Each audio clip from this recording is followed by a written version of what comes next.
Hello, everyone. I'm Robin Hattersley from Campus Safety Magazine. Welcome to our podcast.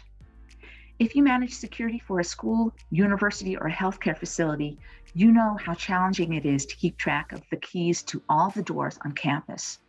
Janitors, security officers, police officers, residence life staff, and other campus employees usually have to carry a bunch of keys with them on large key rings, which is a real hassle. This approach also poses significant risks because it's really easy to lose those keys or have them stolen. That's why Wake Forest University purchased several Morse Watchman Keywatcher systems.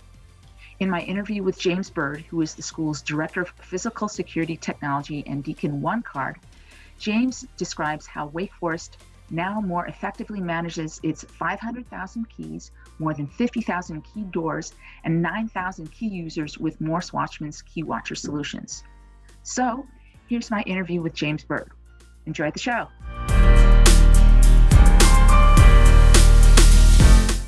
So James, what was the situation before Wake Forest started working with Morse Watchmans, and what were the challenges you were facing? That's a great question, and really it was a lot of circumstances that really forced us to look at a different way of managing our keys. Up to the point when I got on board about 11 years ago now, keys were kept in a couple of locked cabinets. The lock shop had access to those cabinets. People would request keys. There was really no consistent inventory taken on those keys. We had, in addition to cabinets where keys were hanging up, we had drawers of boxes of keys that we could go to, especially for like residence halls if we were doing key changes. The other thing that was difficult for us is that when we issued a ring of keys to a staff member, a technician in facilities or housekeeping, there was no real accountability of where those keys were going in a 24-hour period. It could be on someone's utility belt during the day, and then in the console of their car at night, or in their, it could be on their desk, just laying on an open desk, and then they just, grab their keys when they first come in the morning. So it was just what I refer to as a Wild West time with our keys, just not a lot of good accountability for it. It was difficult to hold every single key holder accountable for those keys. And the other difficulty that was challenging for us is that many of our rings had multiple master keys, great grand master keys, going from building to building. So a lot of risk that we were seeing just attached to those rings. Thank you. So why did Wake Forest buy from Morse Watchmans? Why did you choose them, and why did you select the products you chose?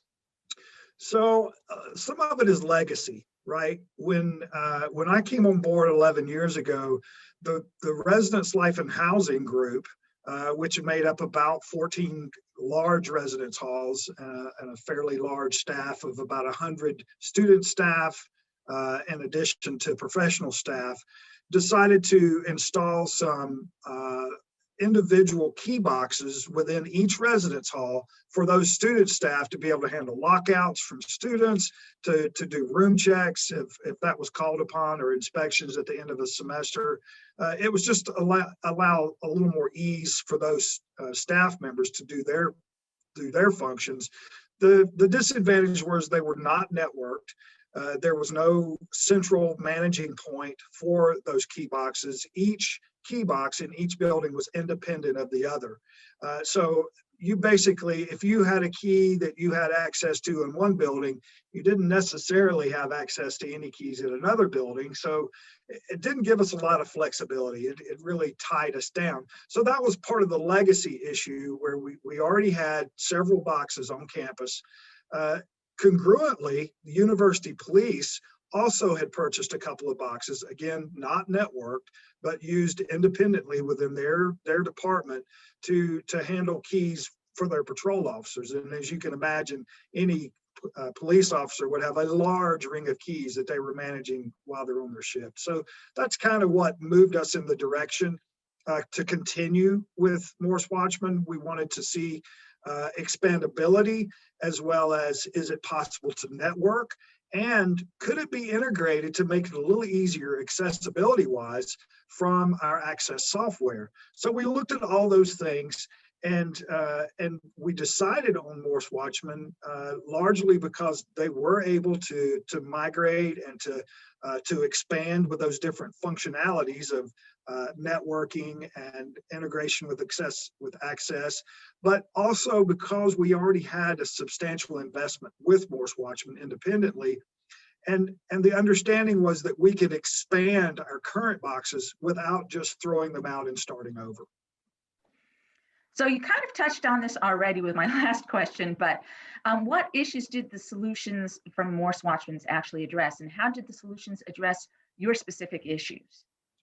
Yeah, so there was a lot of consternation over the fact that we had keys on people's rings and really didn't have an accountability of those rings. You know, we had so many situations where individuals should have been placing their rings back either in their work locker or in a work bin, and most of the time we discovered that was not happening. So Morse Watchman gave us the ability, these key boxes gave us the ability to assign an individual ring to a technician, to a staff member, that they could then come in first thing in the morning, check out, use for the day, and then turn back in with some accountability options in place there to check on that, to make sure that was happening. And that in itself really pushed us in the direction of expanding and growing the Morse Watchman system that we had. The other thing that we noticed was that many of our technicians had large rings, so lots of keys to many buildings all over campus. We began asking the question, how can we reduce the number of keys on that ring and thereby reduce the risk that we had? The plan that we came up with and that we've been working on now for 4 or 5 years is expanding and adding additional Morse Watchman boxes into our academic buildings, so that the keys that are on the rings in the academic buildings then could be checked out. If I had a work ticket that I need to go change a light or work on an outlet or work on the HVAC system, then I can go to that building and with my work order in hand, go to that key box, check out the keys that I need for that building, and then do my work and return the keys afterwards. Then the ring that we're checking out in the morning when we first come into work, that's going to hold our office key, that's going to hold our vehicle key, any toolboxes that we have. So the risk got spread out and not concentrated into one singular ring. And that was something that our administration was very interested in. It's just minimizing the risk. We know we can't get rid of all of it, but what steps can we take to minimize? Now, does the Morse Watchman solution integrate with other security and public safety or emergency management technologies on campus? And if so, how? So what we did, that was one of the key questions that we asked in deciding whether or not we wanted to continue with Morse Watchman or look at a different system. Morse Watchman does integrate with Linnell On Guard, which is our access system. For every person who has an ID card, we manage their access through access levels that have doors assigned to them through Linnell. That integration we were able to do with Morse Watchman. That's used through a server. So the server is handling all that information. And then there's an integration from that server, Morse Watchman, to our Linnell On Guard. And those two systems talk to each other so that if I have a new staff member who's also a technician and needs access, I can not only hand them a ID card, but I can also assign them key access at the same time. And so that was pretty crucial for us as we were deciding which direction to go. And Morse Watchman was quite capable of handling that. So can you now explain to me kind of like a day in the life of someone, I mean, whether it's a facilities person or a security officer, law enforcement officer, or administrator, a day in the life of how they work with the Morse Watchmans technology? Sure. So the first step in their access is to make sure they've got an active ID. So when they come in first thing in the morning, the thing they're checking for is, where's my ID? And they have that ID. They're going to start their shift, and so they go into their break room or their lounge, wherever we've installed these key boxes, and they're going to use their ID card to activate the card reader that's attached. We use HID card readers. It's a mini reader that's attached directly to the key watch box. And they approach that, they badge in, and the software, along with the access level that's been assigned, knows which ring or which rings they are allowed to check out. So when they open the box, they might see 20, 30, 60, 80, or 90 rings hanging in front of them. But only one of those rings or a couple of those rings are going to turn green and release for them to pull out. So they don't have access to everything in the box. They have access to just the keys that they need. They pull those keys out, clip them to their ring, go about their work, their shift, whatever that shift time is. They come back at the end of the day and go through the exact same process, present their badge to the card reader, the box opens up. What's nice is they don't have to go back and find the exact port that the key needs to go in. Any available port, they can put that key in and close the door and walk away. From an administration side, what's nice for me is at 8 a.m. Eastern Standard Time every morning, I get a report, an audit that tells me what keys are out, what keys are overdue, and who has those overdue keys. And I can then follow up and either send an email to the individual, or I can forward that to their supervisor, who then is following up to make sure that the keys are put back appropriately, or begin the process of tracking them down and figuring out where our keys are. Now, do you have any advice you can offer to other institutions of higher education on how they should go about addressing the type of issues you've experienced?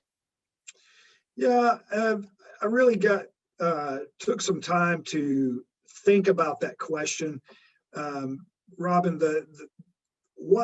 it's exactly what we did at Wake Forest.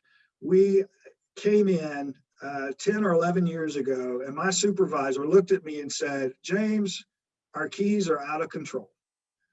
What can you do to help us get this thing more manageable?"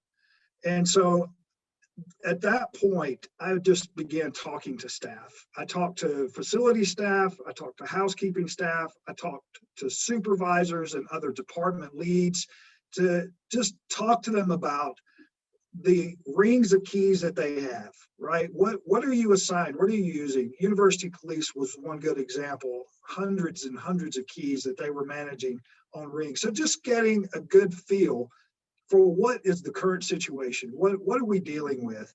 Then I took a look at the kinds of keys on the rings carried by staff. Are they carrying what we call a change key that opens a single door?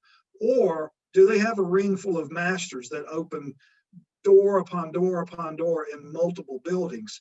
And is that necessary? Is that something that it's required, or is it just something that got grandfathered in and I have these keys because the guy before me had these keys?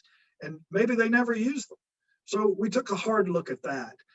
And then we started asking them about what are they doing with their keys? So are the keys, are you putting them up? Are you locking them in the drawer? Are you just throwing them in the console of your vehicle? Is it your fleet truck that you're driving and it's just in the floorboard every day? What are we doing with these keys? And then we began inventorying those key rings that are assigned to those staff, just to say, hey, what is on this ring that you're carrying? And what was surprising to me was the number of keys that folks had no idea what they were for, didn't know why they were on the ring. They were just pretty much dead weight on their belt that they were carrying every day. And so getting that big picture and then determining, okay, how can we manage this? What's the best way to manage this? And just start looking at the various vendors, and there are several that can do this. That can do this job for you, and determining the systems are not in they're costly, right? They have a cost, but so does risk. And so the question that I asked my bosses and my administrators were, which is more costly, rekeying an entire building from start to finish, or investing in these key systems that will hopefully mitigate or prevent some of the rekeying that we might have to do in the future. And in evaluating all of those things, the final decision that came down was it's worth the cost to invest in a key management system so that we can minimize the risk of losing keys. Now, James, any advice on working with vendors and product manufacturers? You want to go into it with a full understanding of what it is you're asking for. Are you looking for something that is a standalone, or are you looking for something that can be networked across your campus? What's required for that? And getting everyone to the table to talk about it. So it's not just the facilities guys who are managing the keys, but if you're going across a network, you need some IS folks. Information systems needs to be involved from the very beginning. And then talking to the different departments that do manage lots of keys. So when we sat down and began talking about expansion, it wasn't just me and IS, but it was university police, residence life and housing, our well-being and campus life center folks. It was school of business folks. All of us coming together and just sitting down and saying, what are your needs? What are you dealing with on your keys? And what kind of system would help us manage that from an enterprise perspective and not just from an individual department? Anything else you'd like to add? Anything we missed? I'm not sure what I've missed. Certainly, if there's any follow-up questions from viewers, I'm certainly welcome.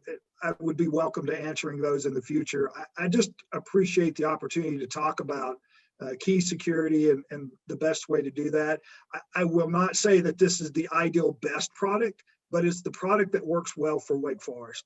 And we've been able to expand with it, and we continue to expand. We're looking at adding a couple of more key boxes here in the next couple of months. And so it's a system that we can grow with. And that's probably another thing you want to consider is it a system that your university can grow and not be limited in size? And the product that we use is expandable.